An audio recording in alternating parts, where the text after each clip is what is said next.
I don't want to sit here and say Donald Trump is engaged in an absolutely massive multi-million-dollar grift to get as much money as he can from as many countries around the world as he can.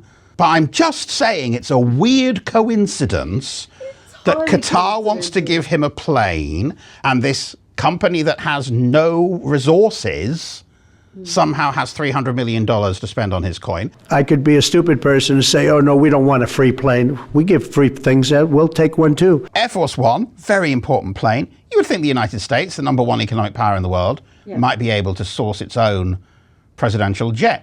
But the Qatar royal family is offering a luxury Boeing 747, which they will use as Air Force One, and then assuming Donald Trump stands down at the end of his second term, it would then be donated to Trump's presidential library. So presumably, unless they're actually going to turn the plane into the library, it will be available for his personal use. Now, you may be thinking at this point, how do I get me a Boeing 747? Yes. All it will cost you is $400 million. But it is far from the only example. I imagine you are unaware of a Chinese company called the GD Culture Group. It runs an e-commerce business on TikTok. It has a grand total of 8 employees, and last year reported a revenue of 0.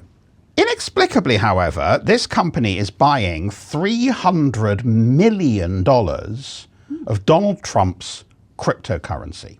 Every Trump crypto coin you buy, Trump and his family get a cut of that. Think back to the first Trump term.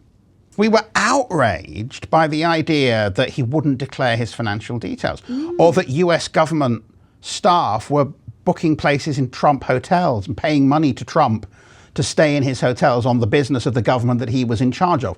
I mean, that's quaint by comparison with this stuff. This is extraordinary. Why would wealthy nation states and wealthy individuals want to buy a meaningless crypto coin that has no real value, were it not perhaps as a way of currying favor with the President of the United States? This is why there are rules about this kind of thing.